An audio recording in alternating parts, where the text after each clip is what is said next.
Okay, so 6 months postpartum, and I finally feel like it's starting to get easier in some ways. Some of it is easier, some of it isn't. Like, you expect the newborn stage to be hard. You know that that's going to be hard because there's like so much out there about it. But the 3 to 6 month stage just seems to like smack you in the face out of nowhere. I found a whole lot tough with having a 4-year-old as well, and the circumstances around what happened with our house and everything.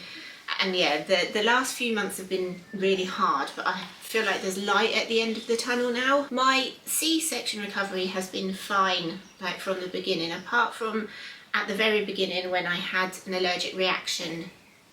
Are you biting me? I had an allergic reaction to the dressing, which was really rough. My C-section itself and the recovery has been absolutely fine. I've had no issues with that. Like, my scar has healed fine.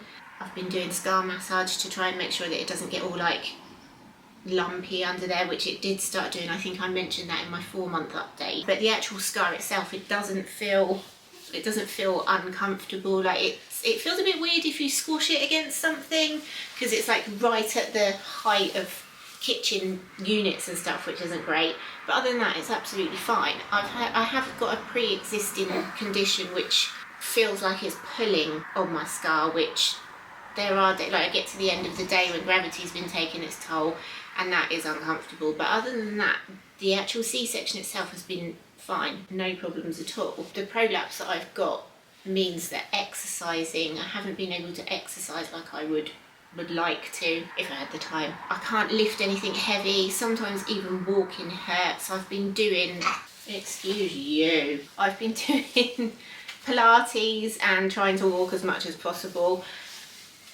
I don't think you're there. How can you be tired again already? You've literally just woken up. But I haven't been able to exercise as much as I'd want to.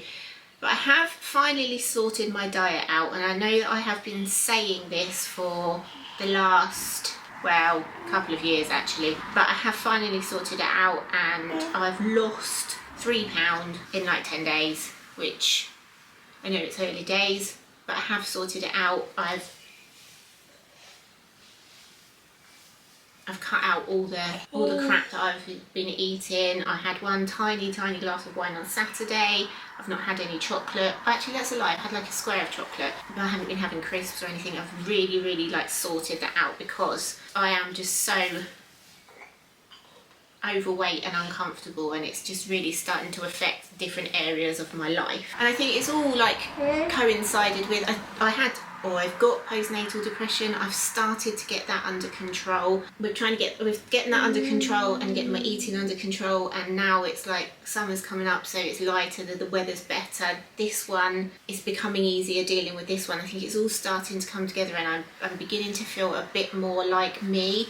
I think the last couple of months have just been like in a dark tunnel, not looking after myself and just literally on survival mode. And I do feel like in the last maybe like 2 or 3 weeks I've started to come out of that, but it's been rough. It has been really rough. I spoke to my doctor and I upped my antidepressants. I was on them anyway. I was on them I had postnatal depression with Isabel, and then I had pregnancy depression as well, just because it was so rough and because everything was going on. So I've stayed on them and I've upped them, and I feel like I'm slowly starting to get somewhere. But obviously my diet and my exercise makes a huge difference on that as well. So I had to get that sorted out because I was just uncomfortable. I wasn't happy. So 3 pounds down so far. Let's see how that goes over the next couple of months. Cecily was sleeping through the night, and she'd been sleeping through the night from about 8 weeks or something like that. And it was like she'd sleep through the night 5 out of 7 nights. And then round about Easter time, so about a month ago, it all went wrong, and she's up 2 or 3 times in the night. Last night she was up, it was 3 hours we played the crib hokey cokey for. I was getting her to go to sleep and then trying to put her in her next to me, and as soon as I lifted her up, that was it, she was awake. So now she's really tired. She's had 2 naps. She's literally just woken up from another nap, and it's only midday, and she's ready for another one by the looks of it. And she only contact naps during the day, and that has been since she was small, and it's worse now because it takes so long to get her to sleep because she's got proper FOMO, she's really, really nosy. Everything has to be silent to get her to sleep, which is a nightmare when you've got a 4-year-old as well. And then if I try and get away, that's it, no chance. So it's like we're up all night just messing about trying to get her to sleep, and then during the day I'm trying to get her to stay asleep as well, which that's the bit that's not so easy. Isabel was like it, I'm not interested in sleep training, so, and there's been a couple of times where I've been like, right, I'm just going to put you down while I get something done and then I'll get your nap done, and she just cries. So there's no way I would be able to do any sleep training because it's just, it hurts my heart listening to it. She is still breastfeeding, and she had a bit of a rough start with breastfeeding because she lost a lot of her birth weight due to having an undiagnosed tongue tie, and she was being topped up with pumped breast milk, but she is fully breastfeeding still, although we have started weaning because she has just turned 6 months. We're doing baby-led weaning, and as expected, that's going exactly as expected. Not much goes in, quite a lot comes back out. Isabel has settled down quite a lot. She struggled, I think, with not having me all to herself, and there were a lot of big feelings, and there was a lot of mum guilt in the fact that I spent so much time feeding Cecily and I couldn't spend as much time with Isabel. She has settled down quite a bit. She's got used to it. She knows that I will spend as much time with her as I possibly can. But also as well, I can